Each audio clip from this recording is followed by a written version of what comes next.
Bismillahirrahmanirrahim. Assalamualaikum warahmatullahi wabarakatuh. Innal hamdalillah hamdan katsiran tayyiban mubarakan fihi kama yuhibbu rabbuna wa yarda. Ashhadu an la ilaha illallah wahdahu la syarika lah wa ashhadu anna Muhammadan abduhu wa rasuluhu la nabiyya ba'dah. Allahumma salli wa sallim ala sayyidina wa habibina wa syafi'ina wa maulana Muhammad wa ala alihi wa ashabihi wa ansarihi wa du'ati wa jahada salaka tariqan yaltamisu fihi ilma sahabatullah. Apa? Bapak Ibu sekalian, alhamdulillah, setelah kurang lebih 8 bulan kalau Oktober atau 9 bulan, dengan izin Allah malam hari ini kita bisa kembali bermunajat, berkumpul, mengkaji ayat-ayat Allah dan sunnah Rasul alaihi salatu wassalam. Dan tentu ini kenikmatan yang Allah berikan kepada kita, lalu kita manfaatkan dengan sebaik-baiknya. Karena Rasul mengatakan, nikmatan maghbunun fihi ma katsirun minan nas. Ada 2 nikmat yang kebanyakan manusia abaikan. 2 nikmat yang Allah kasih yang rata-rata manusia lupakan. Apa itu? Yaitu as-sihah wal faragh, kesehatan dan ruang. Malam hari ini di tengah kita sehat, di tengah kita ada waktu, kita manfaatkan 2 nikmat itu untuk bersyukur kepada Allah dengan cara mengkaji ayat-ayatnya dan juga mengkaji sunnah Nabi-Nya alaihi salatu wassalam. Malam hari ini kita akan lanjutkan apa yang telah sudah kita bahas sebagian di pertemuan yang terakhir. Semoga Bapak Ibu tidak terlalu lupa, walaupun emang udah lama.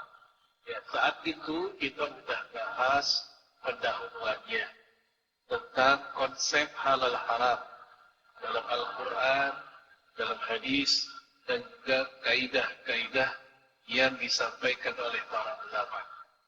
Terakhir, pembahasan kita sudah sampai tentang kaidah la darara wa la dirar, yaitu jangan memunculkan bahaya baik untuk diri sendiri dan orang lain. Termasuk dalam masalah ini adalah masalah apa yang kita konsumsi atau apa-apa yang kita lakukan, sebuah tindakan, tidak harus makanan. Seperti misalnya berjalan dengan kendaraan melawan arus. Ini masuk kategori la darara wa la dirar. Jangan mencelakai diri sendiri dan juga orang lain. Karena kalau melawan arus, ya kalau kita ada orang lain yang celaka. Dan kaidah ini berasal dari hadis Nabi alaihi salatu wassalam, Ubadah ibn Samit anna Rasulullah sallallahu alaihi wasallam qada alla darara wa la dirar. Dari Ubadah bin Samit bahwa Rasul menegaskan jangan membahayakan orang lain dan jangan diri kita sendiri yang masuk ke area bahaya. Sehingga hal-hal yang membahayakan diri kita, apapun itu, baik tindakan, makanan, minuman, perkataan, bahkan yang juga membahayakan orang lain, maka ini perbuatan yang terlarang. Itulah kenapa ya kemarin waktu masa-masa pandemi itu kaidah ini sangat digencarkan oleh para ulama, khususnya para fuqaha. Karena kaidah ini berfungsi untuk menyelamatkan atau melindungi nyawa manusia, dirinya dan juga orang lain. Kalau kita menggunakan dalil apa adanya, sholat pakai masker itu makruh sebenarnya. Ya, yang kita lakukan di masa-masa kemarin. Yang mana Rasul mengatakan dari Abu Hurairah radhiyallahu anhu dalam hadis Imam Abu Daud, kata beliau, nahan Nabi alaihi salatu wasallam ayyughti ar-rajul fahu fi shalah. Rasulullah melarang seseorang sholat sambil menutup mulutnya. Kalau orang sholat pakai masker, maka biasanya yang tertutup, misalnya salah satu anggota penting dalam sujud. Apa itu? Hidung. Padahal kalau lagi sujud, itu ada 7 anggota badan kita harus menyentuh. Yaitu, ini, jidat, ini dianggap satu hitungan dengan hidup, satu paket. 1, 2, 3, lutut, 4, 5, dan kaki ujungnya 6. Ini dihitung 1. Ketika ini enggak nyentuh, maka tidak sempurna. Oleh karena itu Imam Ibnu Jarir At-Tabari dia punya pandangan orang yang sholat sujudnya hanya jidat saja, hidungnya enggak nempel, sholatnya batal. Ini Imam Ibnu Jarir At-Tabari. Sementara mayoritas ulama mengatakan sholatnya tetap sah, tapi dia makruh karena dia menutup mulutnya yang kemudian kena hidungnya tersebut. Baik, namun karena saat itu di masa-masa pandemi kita sedang ada hajat, ada kebutuhan, ada alasan, ada udzur yang membuat kita harus melakukan. Nah, saat itu kita sedang mencegah diri kita kena doror, kena bahaya. Dan kita pun sedang mencegah orang lain kena bahaya dari diri kita. Karena fungsi masker saat itu bukan hanya menyelamatkan diri kita dari orang lain, tapi menyelamatkan orang lain dari diri kita. Nah, saat itu muncullah kaidah. Walaupun kaidah ini udah lama, bukan hanya pas pandemi doang. Yaitu yang berbunyi al-karoha nuzalu bimjudil hajah. Yang namanya makruh itu hilang dengan adanya kebutuhan, dengan adanya sebab. Oleh karenanya, di saat orang lagi sholat, kemudian dia terdorong untuk menguap, misal lagi sholat subuh, aslinya kita diperintahkan oleh Nabi untuk tahan muap. Usahakan tahan. Namun kalau nggak bisa nahan, mungkin memang saking ngantuknya, akhirnya jebol juga kita muap, Rasul bilang tutup. Ini di dalam sholat, disuruh tutup juga akhirnya. Padahal tadi udah kita bahas, menutup mulut kan dilarang. Ternyata Rasul nyuruh nutup juga. Kenapa? Karena ada hajat, ada keperluan. Bagaimana cara nutupnya ketika lagi sholat kita muap? Imam Al-Munawi dalam Faidul Qadir mengatakan, itu dengan tangan kiri. Khususnya bagian punggung tangan. Seperti ini. Ini cara nutup. Jadi jangan begini. Dan juga jangan dilebarin begini juga. Tutup. Lalu para ulama kita, para fuqaha hari ini mengatakan, jika nguap yang belum tentu menghasilkan penyakit saja, kita dibolehkan buat menutup, maka apalagi jika situasinya kita membawa penyakit. Lebih layak untuk ditutup. Itu namanya qiyas aula. Baik jemaah sekalian, ini tentang kaidah yang sudah kita bahas waktu 8 bulan lalu, la doror wa la dirar, jangan mencelakai diri sendiri dan orang lain. Nah, salah satu implementasinya adalah saat kita menggunakan masker yang lalu, salah satu dalilnya adalah la doror wa la dirar. Imam Ibnul Arabi katakan, qala ulama'una, para ulama kita menjelaskan, wa yadkhulu fi hadzal hadis wujuhun min ad-darar. Hadis ini mencakup semua macam, semua aspek yang di dalamnya mengandung potensi bahaya, maka kita diperintahkan untuk mencegah diri jangan masuk ke dalam. Ada misalnya anak kecil berenang nggak bisa, dia pun minta tolong karena dia nggak bisa berenang. Reaksi kita, insting kita ingin nolong juga jelas. Tapi saat yang bersamaan kita pun nggak bisa berenang. Apa yang kita lakukan? Apakah kita nekat begitu? Tetap nyebur juga nolong, tapi yang terjadi kemudian yang nolong tanpa kalkulasi, yang kemudian malah memunculkan dororoin, 2 bahaya, 2 kerugian, yaitu wafatnya anak itu dan wafatnya kita, karena dua-duanya dalam keadaan nggak bisa berenang. Maka jemaah sekalian, azanullah wa iyyakum, kaidah ini sangat luar biasa manfaatnya.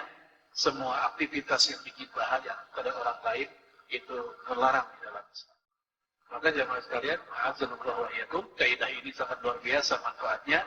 Semua aktivitas yang bikin bahaya pada orang lain itu terlarang di dalam Islam. Baik. Ya, hadis lain, naha Rasulullah sallallahu alaihi wasallam an kulli dhinabin minas siba. Rasulullah alaihi salatu wasallam melarang kita mengkonsumsi hewan yang memiliki taring dari golongan hewan yang sibah. Sibah itu hewan yang buas atau liar. Wa an kulli dhi mikhlabin min at-tayr, dan hewan yang memiliki cakar yang tajam, yang dengan cakar itu dia mencabik mangsanya. Di hadis ini Rasulullah enggak menyebut nama hewan. Yang Rasul sebut adalah cirinya aja. Ini kecerdasan Rasulullah SAW. Karena Rasulullah tentu hanya melihat hewan sejauh yang pernah dia ketahui di negeri. Sementara hewan dengan ciri seperti ini nggak hanya ada di negerinya, ada di negeri yang lain. Mungkin Rasulullah SAW belum pernah melihat beruang di gurun, belum pernah ada beruang. Tetapi dengan hadis ini, maka beruang pun masuk kategori yang terlarang. Tanpa harus Nabi sebut beruang. Karena Rasul menyebut koridornya, yaitu hewan yang bertaring dari kalangan hewan buas atau liar. Kemudian juga hewan-hewan lain yang sebesar itu. Nah dari sinilah larangan makan singa dan sejenisnya, kucing, anjing, beruang, ular, dan hewan lain yang bertaring yang hidupnya di darat. Kenapa ini kita garis bawahi ya? Di darat. Karena di laut, boleh dikatakan hewan-hewan yang kita juga makan sehari-hari, rata-rata giginya bertaring. Ikan tongkol coba, kan nggak ada gigi seri. Itu taring semua berderet. Ya. Ini bergeser untuk di darat. Kalau di laut, dia ada ayat yang membolehkan, "Uhillal lakum saydul bahr." Dihalalkan buat kalian seluruh hasil hewan laut. Dan ayat ini tidak mengecualikan antara bertaring atau tidak.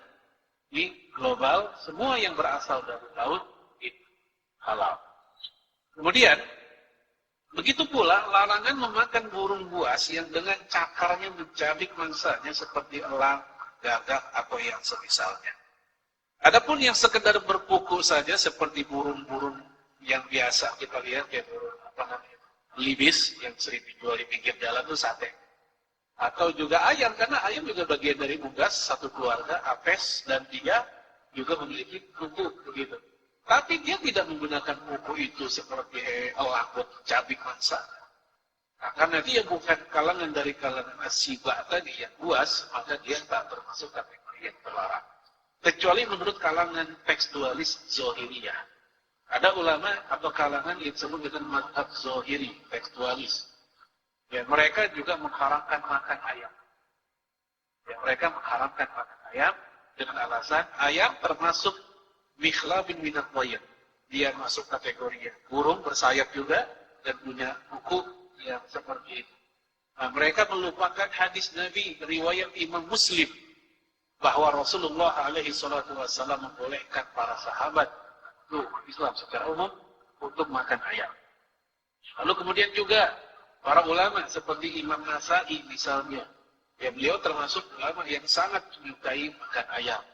Kemudian juga para sahabat, ya sehingga nanti apa? Kelompok ini dampaknya kemana-mana. Ketika dia mengatakan haram itu, ayam itu haram karena masuk kategori ini, maka ujung-ujungnya telur ayam juga haram kan? Sehingga bapak-bapak makan martabak, ada telurnya enggak? Adonannya. Ada ya? Kemudian apa lagi? Mur, nasi uduk, kalau nggak pakai telur, kayaknya kurang sedap, gitu kan. Dan lain-lain. Jadi kemana-mana. Namun Alhamdulillah, mazhab tersebut sudah punah. Ya, secara komunitas dan entitas, mazhab tersebut sudah punah. Ini mazhab pernah cukup lama bercokol di Andalus. Yang disusun atau didirikan oleh Imam Daud Az-Zahiri Al-Andalusi. Kemudian juga dilanjutkan oleh muridnya, pengikutnya Imam Ibn Hazm Al-Andalusi. Kemudian Walaupun secara pemikiran ada saja mungkin sama ini orang yang punya pemikiran sebagai baik. Ya. Nah, kemudian kita masuk kaidah yang lain. Hewan yang dilarang dibunuh, maka dilarang untuk dimakan. Kaidah ini walaupun para ulama belum ijma, belum kesepakatan bulat, tapi ini kaidah yang disetujui oleh mainstream, oleh umumnya mayoritas ulama. Dari 4 mazhab, 3 mazhab menyetujui kaidah. Baik, kita ambil contoh. Naha Rasulullah alaihi salatu wassalam. Naha artinya melarang. An qatlis surat. Rasul melarang kita untuk membunuh surat. Surat itu hewan, burung kecil, mirip burung pipit kayak di Indonesia. Ya, tapi kalau di Indonesia kayaknya nggak ada yang benar-benar mirip. Ya, pokoknya mirip kayak burung pipit, tapi ya nggak terlalu mirip. Kecil burung. Wadifda, difda jamannya dhofadi, yaitu katak, kodok. Ya, apapun apa istilahnya spesies kodok. Karena kodok itu ada yang beracun, ada juga yang tidak beracun. Ya. Wan namlah, namlah semut, an-namal, semut. Wal hudhud dan burung hudhud. Ya, ini 4 hewan yang disebutkan dilarang untuk dibunuh. Otomatis, kalau dilarang untuk dibunuh, maka juga dilarang untuk dimakan. Karena kalau memakannya kan nggak mungkin hidup-hidup. Ya, tapi kita membunuh dulu, baru kita makan. Oleh karena itu, jamaah sekalian, dari sinilah mayoritas fuqaha mengatakan hewan yang dilarang untuk dibunuh, maka otomatis itu hewan dilarang juga. Nah, ini sekali lagi diakui oleh mayoritas para ulama. Nah, itu saya merahin. Ini pengecualian. Adapun Malikiyah boleh. Menurut mereka, larangan membunuh dan memakan adalah 2 hal yang berbeda. Mereka tidak setuju dengan kaidah. Sehingga menurut mereka, makan katak atau kodok selama tidak yang beracun, selama yang tidak membawa doror itu, maka menurut mereka boleh-boleh saja. Dan mazhabnya Maliki ini dominan ada di Maroko, di Aljazair, dan Tunisia. Ini 3 negara yang di Afrika ya. Itu mereka mazhabnya Imam Malik. Nah, lucunya Imam Malik itu tinggalnya nggak pernah di Afrika. Imam Malik sejak lahir hingga wafat dia tinggal di Madinah doang. Nggak pernah keluar kecuali kalau lagi haji saja. Terus siapa dong yang membawa pemikiran mazhab beliau ke sana? Itu seorang ulama bernama Imam Ibnu Abdullah Al-Andalusi, orang Andalus, seorang Spanyol. Kemudian dia mengembara ke Madrid ke Maroko. Sehingga saat itu pemikiran Imam Malik dia kebawa ke sana. Baik jamaah sekalian, nah ini di Indonesia pendapat ini tidak mainstream. Walaupun memang saya akui ada beberapa orang yang tetap mengikuti pendapat ini di Indonesia. Baik jamaah sekalian, oleh karena itu dalam mazhabnya Imam Malik, katak, kodok, nyemplung di air, lalu air itu dipakai buat wudu, bagi mereka tidak ada masalah. Itu mazhabnya Imam Malik. Baik itu katak dalam keadaan hidup atau sudah. Nah, sementara yang lain, mereka, mazhab yang lain, itu cenderung untuk tidak membolehkan berwudu dengan air yang sudah kecemplungan oleh katak. Apalagi dia sudah menjadi bangkai. Ini dalam rangka apa? Ikhtiyatat, kehati-hatian. Maka lebih baik kita ambil pandangan yang umum. Itu lebih hati-hati. Baik, jemaah sekalian. Apakah hewan yang dilarang dibunuh ini saja? Ada yang lain. Di antaranya adalah yaitu wat-wat. Wat-wat. Apa wat-wat? Kalau bahasa kita, kampret. Menurut saya ngomongnya ada kagak enak ngomong kampret. Ya. Kalong ada lagi. Jadi dalam bahasa Arab itu ada wat-wat, ada khufas, ada khutbah. Wat-wat, kampret itu, kecil-kecilan. Ya, khufas yang gedean. Khutbah yang sedang. Ada kelelawar, ada kalong. Tapi dalam hadis Imam Baihaqi, ya, Rasulullah melarang hewan ini untuk dibunuh. Lalu diceritakan di situ ketika Baitul Maqdis, Masjid Al-Aqsa terbakar, kelelawar atau wat-wat ini berdoa kepada Allah supaya itu api padam. Sementara cicak, kemudian katak, mereka justru meniup-niup supaya itu api semakin besar. Kisah ini dikomentari oleh Imam Baihaqi dalam kitab Syu'abul Iman dengan mengatakan hadis ini sanadnya sahih, tetapi ini sahih Israiliyat. Apa Bapak Ibu Israiliyat? Tidak bersumber dari langsung lisan Rasulullah SAW, tapi bersumber dari kisah-kisah Bani Israel, itu Israiliyat. Ya, dari situ. Sehingga ini hadis kalau kita pikir-pikir kayak cerita fabel. Apa fabel? Hewan kan? Si komo lah kayak gitu kan. Dan kalau ini kan bukan komo ini. Ini kelelawar, cicak segala macam. Oleh karena itu sebagian ulama ada yang tidak mau menjadikan hadis ini sebagai dasar. Karena kisah Bani Israel itu hanya boleh untuk masalah akhlak dan budi pekerjaan. Tapi kalau untuk akidah dan hukum halal haram tidak mengambil dari sumber Israiliyat. Ini tambahan informasi. Baik, ini kaidah hewan yang dilarang bunuh maka dilarang